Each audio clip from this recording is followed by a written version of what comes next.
भारत में निजीकरण का उद्योगों और व्यवसायों पर क्या प्रभाव पड़ा। जब भारत में निजीकरण हुआ उसका उद्योगों और व्यवसायों पर क्या प्रभाव पड़ा।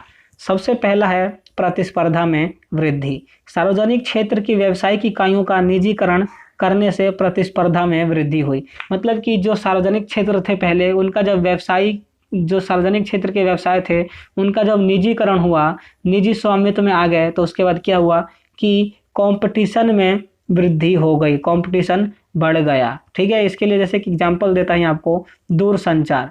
दूरसंचार का जब निजीकरण हुआ तो उससे क्या हुआ कि जो इनकी सेवाएं थी वो सस्ती और बेहतर क्वालिटी की हो गई। ठीक है, इससे पहले जो दूरसंचार थी उसकी सेवा महंगी थी और बेहतर क्वालिटी की ज़्यादा नहीं थी, लेकिन जब से इसका क्या हुआ निजीकरण हुआ है तब से ये बेहतर हो गई हैं और सस्ती भी हो गई हैं। आजकल जैसे आपको देखा रहा होगा जियो, जियो के जो दूरसंचार है, क्योंकि वो प्राइवेटाइजेशन हो चुका है तो इसलिए उसकी सेवा क्या है, सस्ती भी है और अच्छी भी है। पूरे इंडिया में हर एक व्यक्ति के पास आपको जियो की सिम मिल जाएगी, जियो का फोन मिल जाएगा। ठीक है, तो ये क्या हुआ, इससे प्रतिस्पर्धा में वृद्धि हो गई है, कंपटीशन बढ़ गया है। अगला है राजनीतिक हस्तक्षेप में कमी। निजीकरण से राजनीतिक हस्तक्षेप से छुटकारा मिल जाता है, अतः काम जल्दी और तेजी गति से होता है। मतलब जब निजीकरण हुआ तो निजीकरण से राजनीतिक हस्तक्षेपों से छुटकारा मिल गया, और इससे छुटकारा मिलने के फलस्वरूप क्या हुआ कि काम तेज गति से हुआ और बेहतर क्वालिटी का होने लगा। ठीक है, क्योंकि जब निजीकरण नहीं होता था तो उससे पहले कामों में जो कि सार्वजनिक क्षेत्र में हुए करते थे उनमें राजनीतिक हस्तक्षेप हुआ करता था। ठीक है, राजनीतिक का उसके ऊपर प्रभाव पड़ता था, तो इसलिए जब से उनका निजीकरण हुआ तो राजनीतिक हस्तक्षेपों से छुटकारा मिल गया। अब जो भी कंपनियां हैं वो अपने अनुसार काम को तेजी से करती हैं और बेहतर क्वालिटी की करती हैं। ठीक है, अगला है उत्तरदायित्व में वृद्धि। निजीकरण से कर्मचारी के उत्तरदायित्व में वृद्धि हुई है। पहले सार्वजनिक क्षेत्र में जो कर्मचारी हरामखोरी करते थे अब वो काम करने लगे हैं, क्योंकि अब जॉब सिक्योरिटी नहीं है। ठीक है, जब पहले सार्वजनिक क्षेत्र था तो जो कर्मचारी सार्वजनिक क्षेत्र में काम करते थे तो वो हरामखोरी करते थे, काम नहीं करते थे। ठीक है, लेकिन जब से निजीकरण हुआ है तो उन्हीं कर्मचारियों में उत्तरदायित्व की वृद्धि हो गई है। ठीक है, अब वो हरामखोरी की जगह काम करने लगे हैं, क्योंकि अब वो जान गए हैं कि अगर वो काम नहीं करेंगे तो उनको जॉब से निकाल दिया जाएगा, काम से निकाल दिया जाएगा। तो जब वो सार्वजनिक क्षेत्र में थे तो उनकी जो जॉब सिक्योरिटी थी वो अब प्राइवेटाइजेशन होने के बाद, निजीकरण होने के बाद नहीं रही। ठीक है, आगे चलते हैं और आपका अगला देख लेते हैं।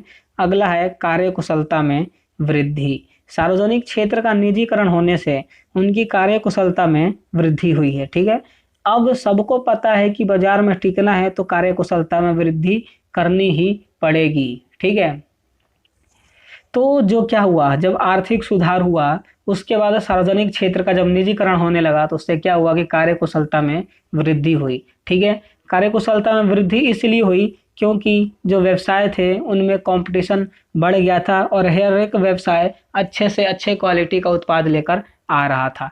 तो जो भी व्यवसाय टिकना चाहता था बाजार में, उनको पता था कि वो तभी टिक सकते हैं जब उनकी कार्यकुशलता में वृद्धि हो, उनके उत्पाद की क्वालिटी अच्छी हो और नए नए उत्पाद लेकर वो बाजार में आए। ठीक है, तो ये बाजार में नए नए उत्पाद लेकर आना, बेहतर क्वालिटी का लेकर आना कब संभव होगा, जब उनकी कार्यकुशलता में वृद्धि होगी, कार्य करने की क्षमता में बढ़ोतरी होगी।